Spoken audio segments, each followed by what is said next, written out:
September 2019, in Rexburg, Idaho, a small college town nestled in the eastern part of the state, where members of the Church of Jesus Christ of Latter-day Saints make up the vast majority of the population. Where neighbors know each other and trust runs deep, where terrible things like child murder seem impossible. 2 children disappeared without a trace, without explanation, without anyone except family members even noticing they were gone for months. 7-year-old Joshua Jackson Vallow, called JJ by everyone who knew him, a special needs child adopted by his aunt and uncle, full of energy and love and life. And 16-year-old Tylee Ryan, JJ's older sister, a teenager with her whole future ahead of her, both vanished in early September 2019. And when police finally came asking questions in November, when concerned relatives reported the children missing, their mother Lori Vallow refused to tell anyone where they were, claimed they were safe, claimed they were with friends, gave vague answers and changing stories and outright lies. And then she fled Idaho with her new husband Chad Daybell, leaving investigators searching for 2 children who were already dead, already buried in shallow graves, already victims of a mother's delusion and a cult's twisted ideology. This is not a simple story of a bad mother or a custody dispute gone wrong. This is a story about religious extremism taken to its darkest extreme. About a woman who believed she was a god preparing for the end of the world. About a doomsday cult that taught its followers to rate people as light or dark, and to believe that dark spirits could possess human bodies and needed to be cast out. About a charismatic author named Chad Daybell, who wrote books about the apocalypse and convinced Lori Vallow that they had been married in multiple past lives and had a divine mission to prepare the world for the second coming of Christ. About how this belief system led directly to the murders of Lori's 2 children, her former husband, Chad's former wife, and possibly others. About how religion and mental illness and manipulation combined to create one of the most disturbing family murder cases in recent American history. This is the story of Lori Vallow Daybell, the doomsday cult mom, and the children she killed because she believed they were zombies possessed by dark spirits, and how it took investigators 9 months to find JJ and Tylee's bodies buried in Chad Daybell's backyard in rural Idaho, and how even after being arrested and charged and convicted, Lori maintained her delusions, showing no remorse, no grief, no acknowledgement that her children were dead because of her choices, her beliefs, her actions. Lori Norina Ryan was born June 26, 1973, in San Bernardino, California, and by all accounts, she had a relatively normal childhood. Nothing obviously traumatic or abusive. Raised in a Latter-day Saints family with strong religious values, and she grew up to be beautiful, charming, sociable. The kind of person who made friends easily, who people were drawn to, who seemed on the surface to be a devoted mother and faithful church member. But beneath that surface, there were patterns that in hindsight revealed something darker. A series of failed marriages, a tendency to reinvent herself with each new relationship, a growing obsession with apocalyptic religious teachings, and an increasing belief that she was special, chosen, destined for greatness. She married young, had 1 son, Colby Ryan, divorced, remarried, had no children, divorced again, married a 3rd time to Joseph Ryan and had a daughter, Tylee. Divorced him amid allegations of abuse that would later become relevant when Joseph died in 2018 of an apparent heart attack,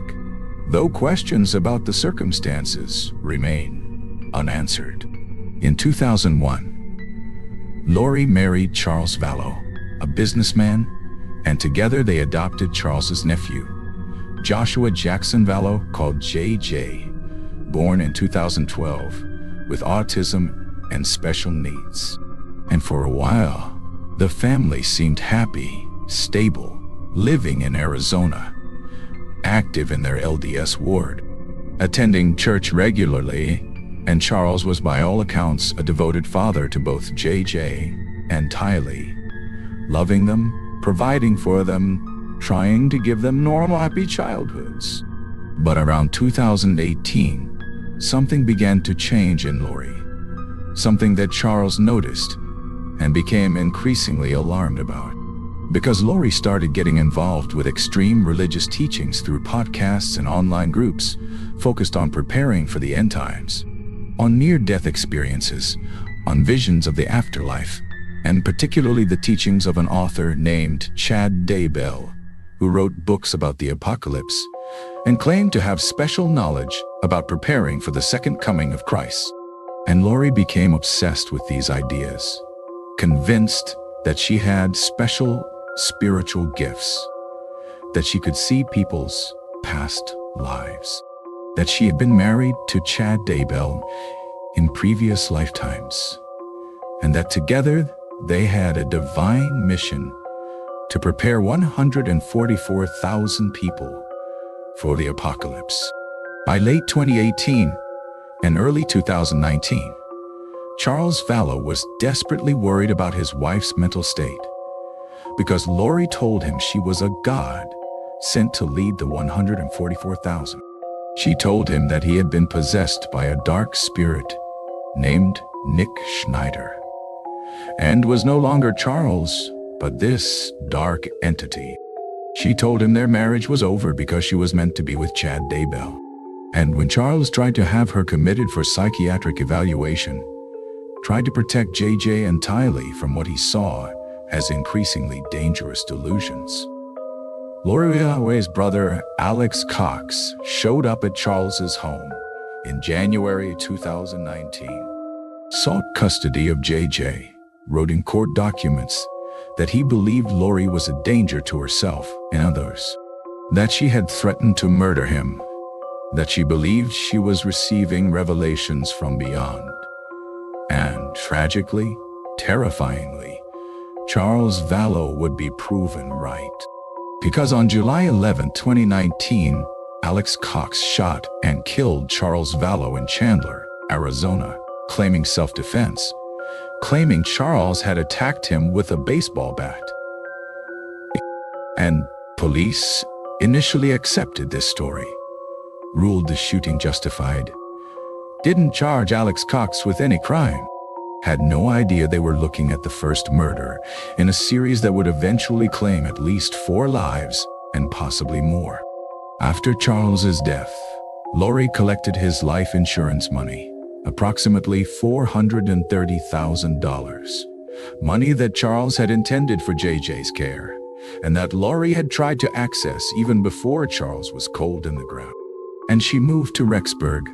Idaho, in August 2019,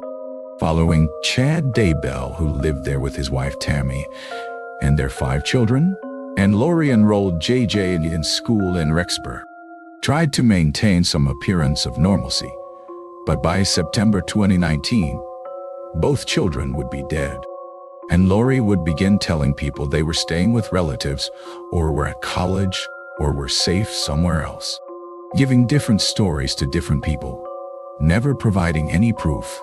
never allowing anyone to see JJ or Tylee. And when JJ's grandparents, Kay and Larry Woodcock, Charles's parents who loved JJ deeply and had been trying to maintain contact with him after Charles's death, when they couldn't reach JJ, couldn't get straight answers from Lori, couldn't verify their grandson was safe, they contacted police in November 2019, reported JJ missing. And that phone call would eventually lead investigators to uncover one of the most disturbing family murder cases in modern American history. What's important to understand about Lori Vallow before we get to the murders themselves is that she was not insane in any legal sense. Not someone who couldn't tell right from wrong or didn't understand her actions, but rather someone who had developed a delusional belief system, reinforced by a group of like-minded people, including Chad Daybell and her brother Alex Cox, and a circle of friends who called themselves preparing for the second coming. And within this belief system, within this framework of light and dark spirits and zombies and past lives and divine missions, Lori's actions made sense to her, were justified, were even necessary, because she believed her children had been possessed by dark spirits, had become zombies in the terminology of this cult, were no longer JJ and Tylee, but dark entities inhabiting their bodies. And therefore, removing these dark spirits, even if it meant killing the physical bodies, was not murder in her mind, but a spiritual act, a necessary step in the divine plan. And this is what makes this case so chilling. Not that Lori was crazy in some chaotic, random way,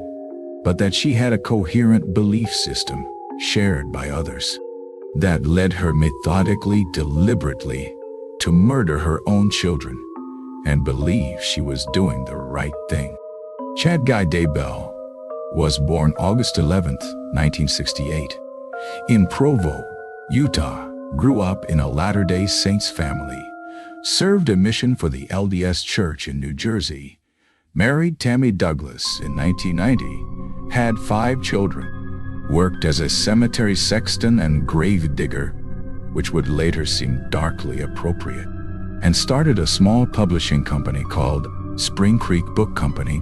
that published his own works and those of other authors writing about LDS doctrine, near-death experiences, and preparing for the end times. Chad claimed to have had multiple near-death experiences and visions, claimed he could see into the spirit world, claimed he had special knowledge about the timing and nature of the second coming of Christ. And he wrote fiction books framed as revelations about the last days, about how faithful members would need to gather and prepare, about how there would be tribulations and disasters, and how only the righteous would survive. And these books found an audience among a subset of LDS members who were drawn to apocalyptic prophecy and preparing for catastrophe. And Chad became a minor celebrity in these circles, giving presentations at prepper conferences, hosting podcasts, building a following of people who believed he had genuine prophetic gifts. The theology that Chad promoted and that Lori embraced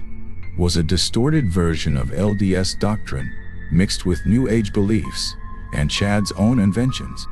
And at the core of this belief system was the idea that people could be rated on a scale from light to dark, that some people were light beings who had righteous spirits, while others were dark beings possessed by evil spirits, and that in extreme cases, a person could become a zombie, meaning their original righteous spirit had been completely pushed out and replaced by a dark entity. And once someone became a zombie, there was no bringing them back. The only solution was to remove the dark spirit, which meant killing the physical body. And Chad claimed he and a select group of followers, including Lori, had special gifts that allowed them to identify zombies, to rate people on this light-dark scale, and that they had been given authority and responsibility to deal with these dark spirits as part of preparing the world for Christ's return. This ideology, this framework, became the justification for murder, because once Lori and Chad decided that someone was dark or possessed, once they labeled someone a zombie, they believed that person needed to be eliminated, and they had a system for rating people and a terminology for discussing this. They kept charts, they assigned numbers, they talked in coded language about light and dark and zombies, and they genuinely believed they were doing God's work. Lori and Chad met at a Preparing for the End Times conference in late 2018,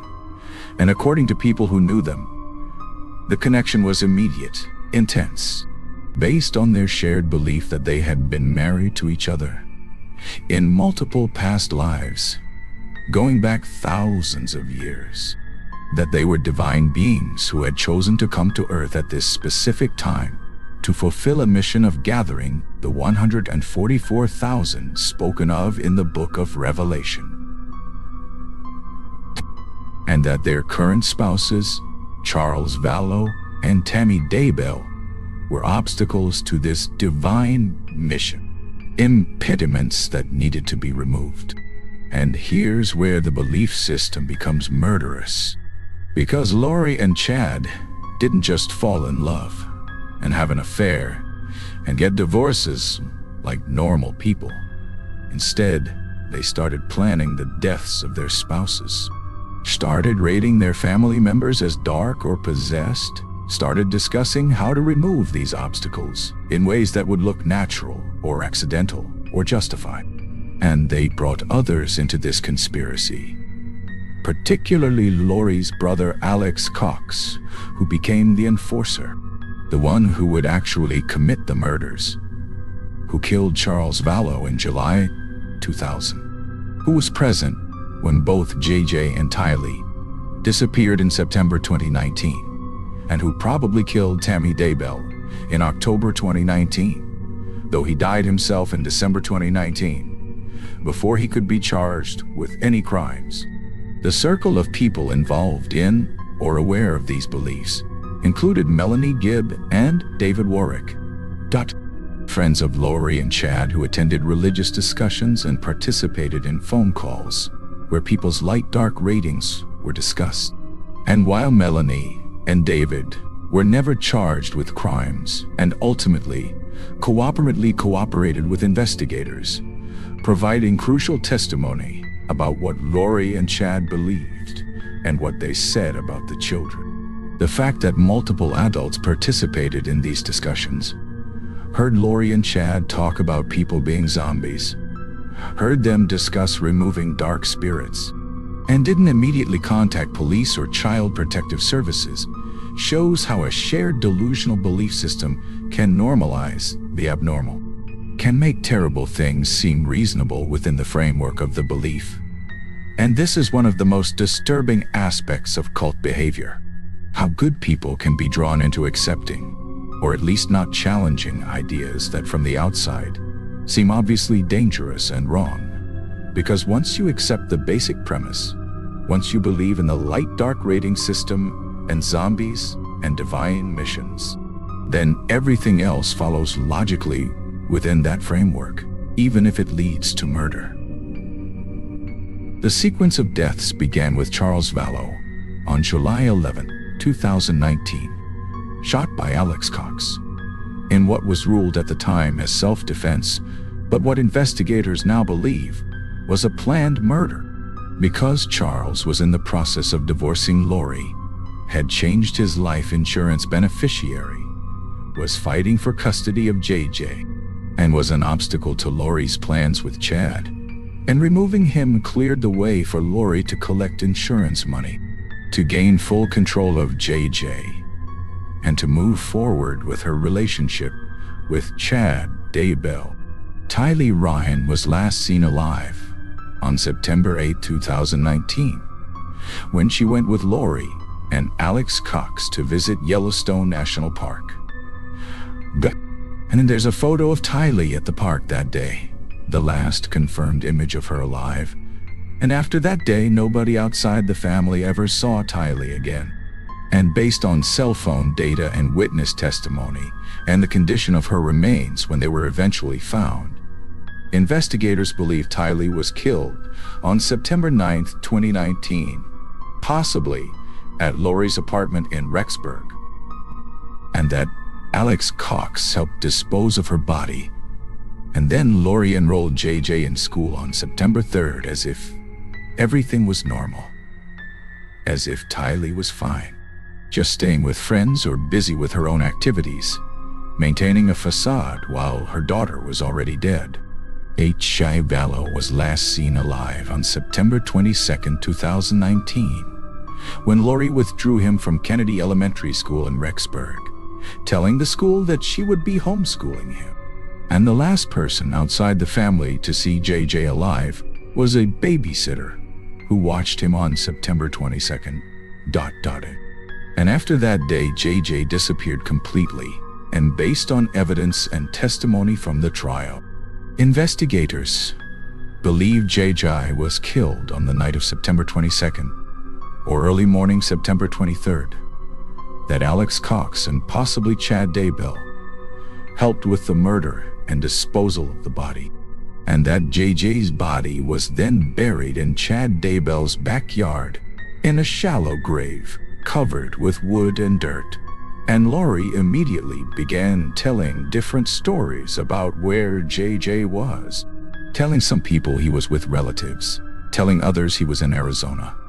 telling the school he was being homeschooled, never providing proof,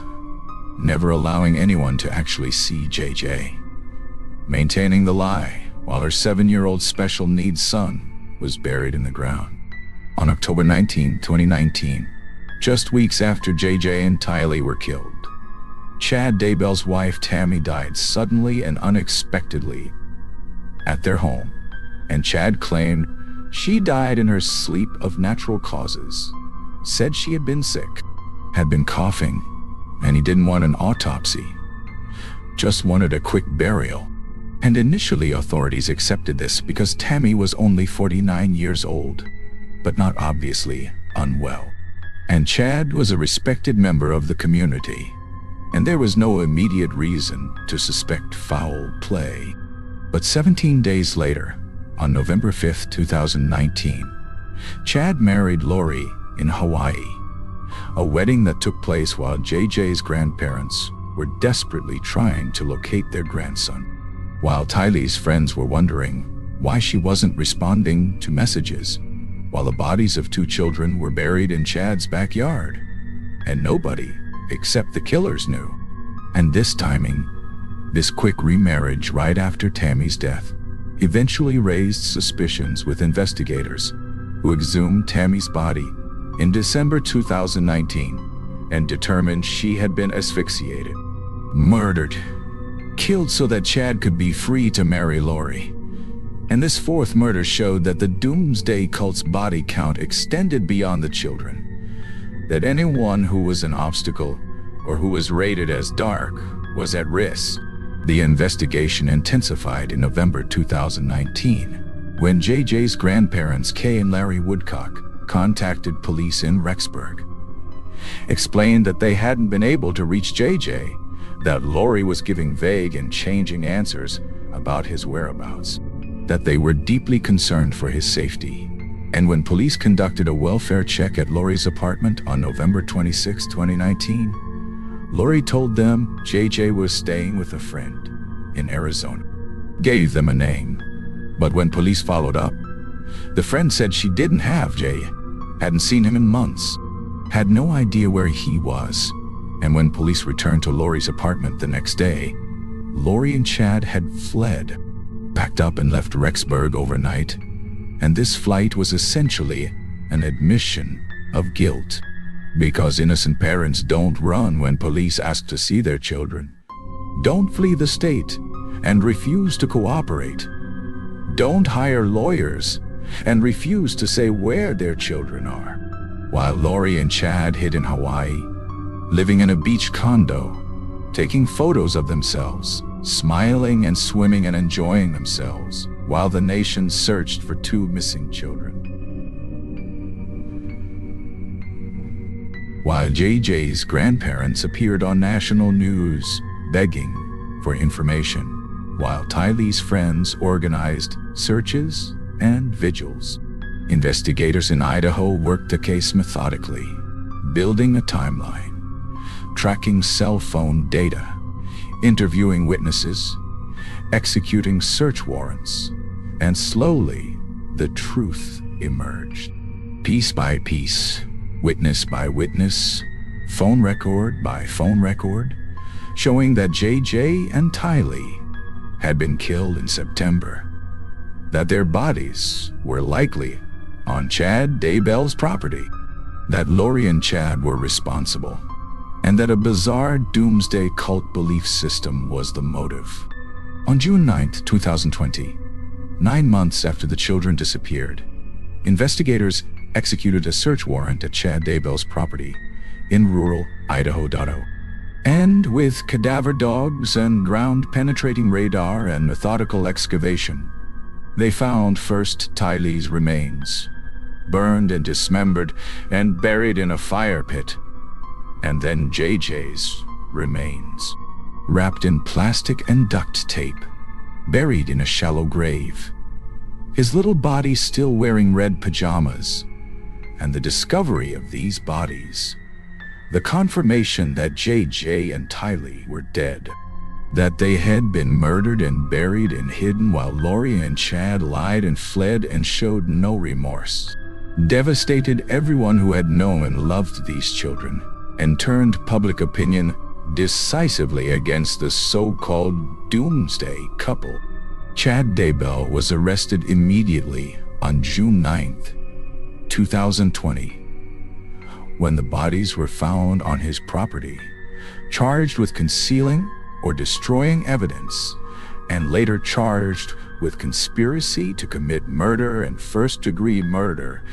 and his wife Tammy, and he was held without bail. His bail set at $1 million initially, and then revoked entirely when the murder charges were filed. Lori had been arrested earlier, in February 2020, in Hawaii, charged with desertion and non-support of children, held on a $5 million bail that she couldn't make. And eventually, she was extradited back to Idaho and charged with conspiracy to commit murder and first-degree murder in the deaths of her 2 children. And both Lori and Chad pleaded not guilty, refused to explain what happened, refused to show remorse or grief, maintained through their lawyers that they were innocent and that the state would have to prove its case beyond a reasonable doubt.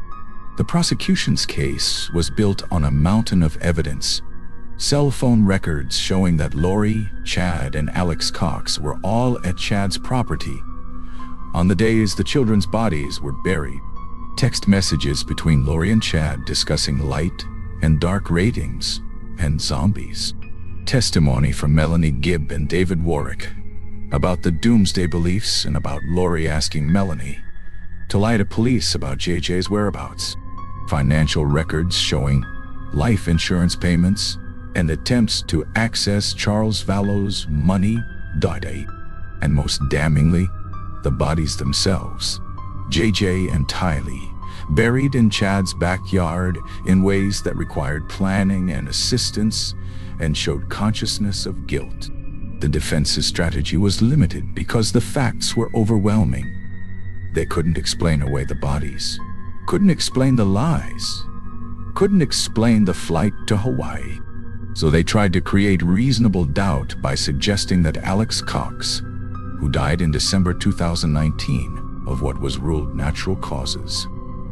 though the timing was highly suspicious, was the actual killer, and that Lori and Chad didn't know what he had done. But this argument was weak, contradicted by the evidence of planning and coordination and the attempts to hide the bodies and the lies told to multiple people over months. Lori's trial took place first in April and May 2023 in Boise, Idaho, and it was a media sensation, covered by national news, live streamed online, watched by people across the country who had followed the case for years, and the prosecution methodically presented their case, calling witnesses, showing evidence, documenting the timeline of murders and the conspiracy to commit them. And Lori sat through it all, showing no emotion, no tears, no visible remorse, sometimes smiling slightly, sometimes taking notes, but never appearing to grasp the gravity of what she had done or the pain she had caused. The jury deliberated for just over 7 hours and returned guilty verdicts on all counts, convicting Lori of conspiracy to commit murder and first-degree murder in the deaths of Tylee Ryan, and JJ Vallow, and also convicting her of grand theft for collecting survivor benefits meant for the children after they were already dead. And the verdicts were unanimous, showing that the jury had no doubt about Lori's guilt, about her participation in planning and executing the murders of her own children. Sentencing came in July 2023, and the judge, Stephen Boyce, sentenced Lori to life in prison without the possibility of parole, meaning she would die in prison, would never walk free, would spend the rest of her life behind bars for murdering JJ and Tylee. And in his sentencing remarks, Judge Boyce said that Lori's crimes were among the most serious he had ever seen, that she had betrayed the most fundamental duty of a parent to protect and care for children, that she had killed for money and ideology and convenience, and that she had shown no remorse, no empathy, no humanity, and that the only appropriate sentence was life without parole. Lori showed no reaction to the sentence, didn't cry or speak or show any emotion, and she was led out of the courtroom in handcuffs and transported to the Idaho Women's Prison, where she remains today, still maintaining, according to reports, that she did nothing wrong, that her children are in heaven, that she will be vindicated when Christ returns, showing a level of delusion and denial that is almost incomprehensible. Chad Daybell's trial was scheduled separately, delayed multiple times, and finally took place in April and May 2024. And the prosecution presented essentially the same evidence they had used against Lori, showing Chad's involvement in his presence at the burial locations, his religious teachings that provided the ideological justification for killing, his quick marriage to Lori after Tammy's death, and the jury convicted him on all counts as well: first-degree murder of Tylee, JJ, conspiracy to commit murder, and insurance fraud. The sentencing phase was unique because Idaho is a death penalty state, and the prosecution sought the death penalty for Chad, arguing that the murders were especially heinous, that there were multiple victims, including children, that the crimes involved lying in wait and planning. And after hearing aggravating and mitigating factors, the jury unanimously recommended death, and Judge Boyce sentenced Chad Daybell to death by lethal injection. And Chad is now on death row in Idaho, awaiting appeals that will likely take years or decades, but that will ultimately, if all appeals are exhausted, end with his execution for murdering 3 people, including 2 children. The Vallow Daybell case destroyed multiple families, killed at least 5 people, and possibly more, traumatized survivors and devastated communities, and the ripple effects continue years after the murders. Because this case is not just about Lori and Chad, it's about everyone who was touched by their actions, who lost loved ones, who discovered that people they trusted were capable of unimaginable evil. JJ's grandparents, Kay and Larry Woodcock, who fought for months to find their grandson, who never gave up, even when Lori lied to their faces, who had to learn that JJ had been murdered and buried, have become advocates for children's safety and for grandparents' rights, speaking publicly about the need for better systems to protect vulnerable children from dangerous parents. Colby Ryan, Lori's oldest son, who lost his siblings, who cooperated with investigators, who publicly stated his mother should be held accountable, has had to process the unimaginable reality that his mother murdered his younger siblings, and he's spoken about the guilt and grief and confusion of loving someone who did something monstrous, and trying to understand how this happened, how he missed the warning signs, how his mother became a killer. The surviving children of Chad Daybell, who lost their mother Tammy to murder, who learned their father killed her and married Lori immediately after, who had to testify in court about their family, have been forced to reckon with the destruction of everything they thought they knew about their parents and their faith. And some of them have left the LDS Church entirely, traumatized by how religious teachings were twisted to justify murder, while others have struggled to maintain their faith while condemning their father's actions and the ideology he promoted. Tylee's father, Joseph Ryan, who died in 2018, is no longer alive to grieve his daughter. But Joseph's family and Tylee's friends have spoken about what Tylee was like, a normal teenager who loved her brother JJ, who was protective of him, who had dreams and plans and potential, all snuffed out because her mother decided she was dark, was possessed, was a zombie who needed to be eliminated.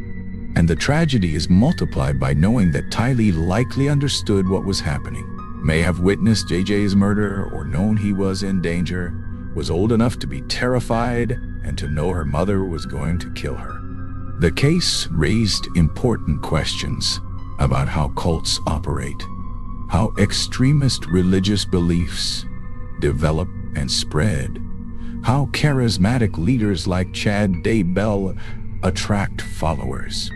and how normal people like Lori can be drawn into increasingly extreme ideologies until they're committing murders and believing they're doing God's work. The warning signs of cult involvement include increasing isolation from friends and family who don't share the beliefs, black and white thinking where people are categorized as completely good or completely evil, an us versus them mentality, belief in special knowledge or revelation that contradicts mainstream understanding, charismatic leaders who claim divine authority, pressure to prove devotion through increasingly extreme actions, and cutting off relationships with anyone who questions the beliefs or the leader. In Lori's case, all of these warning signs were present. Charles Vallow saw them and tried to intervene. Lori's sister and parents saw them and tried to talk to her, but by the time they recognized how dangerous the situation had become, it was too late.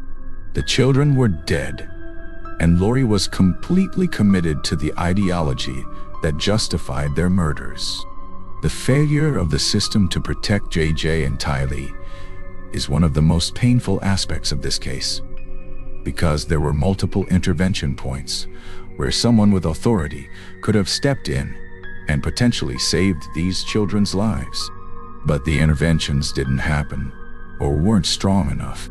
When Charles Vallow tried to have Lori committed in January 2019, when he told police she had threatened to kill him and believed she was a god, the system didn't take it seriously enough, didn't see mental health evaluation through, didn't restrict Lori's access to JJ. When Charles was killed in July 2019, and Alex Cox claimed self-defense, police accepted the story too quickly,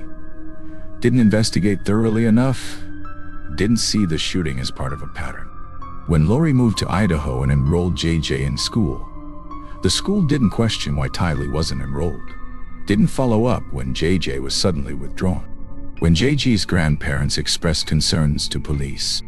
there was a delay before welfare checks were conducted, precious time lost while JJ and Tylee were being killed and buried. The lessons for protecting children from cult-involved parents or extremist caregivers include taking seriously reports of threatening behavior or delusional beliefs, conducting thorough investigations when violence occurs, even if it appears justified, following up on welfare checks immediately when children are reported missing or at risk,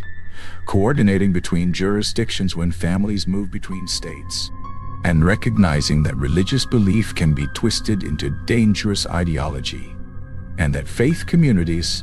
need to be alert to extremism within their ranks. The mainstream LDS Church has been clear that Chad Daybell's teachings were not consistent with church doctrine. that rating people as light or dark is not part of LDS belief, that the church condemns violence and would never condone murder. But the fact remains that Chad was able to use LDS cultural concepts and terminology to make his extremist ideas seem connected to mainstream faith. And this is something religious communities need to guard against, need to recognize and reject when they see it developing. This has been the story of Lori Vallow Daybell, a mother who joined a Doomsday cult, came to believe her children were possessed by dark spirits, and murdered them along with her new husband, Chad Daybell, killing 7-year-old JJ Vallow and 16-year-old Tylee Ryan in September 2019, burying their bodies in shallow graves, lying about their whereabouts for months, fleeing to Hawaii to avoid questioning, and showing no remorse even after being caught, tried, convicted, and sentenced to life in prison. The story of how religious extremism and mental delusion combined to create a killer. How a small group of believers reinforced each other's increasingly dangerous ideas until they were committing murders. How the system failed to protect vulnerable children despite multiple warning signs. And how investigators eventually found JJ and Tylee's bodies, built a case against Lori and Chad, and secured convictions that ensure both will die in prison for their crimes. The story of families destroyed, communities traumatized, and questions that remain about how this happened, how it was allowed to happen, and what we can learn to prevent similar tragedies. Because JJ and Tylee are not the only children at risk from parents caught up in extremist ideologies, and their deaths must mean something, must lead to changes in how we recognize and respond to these dangers, or their suffering will have been for nothing.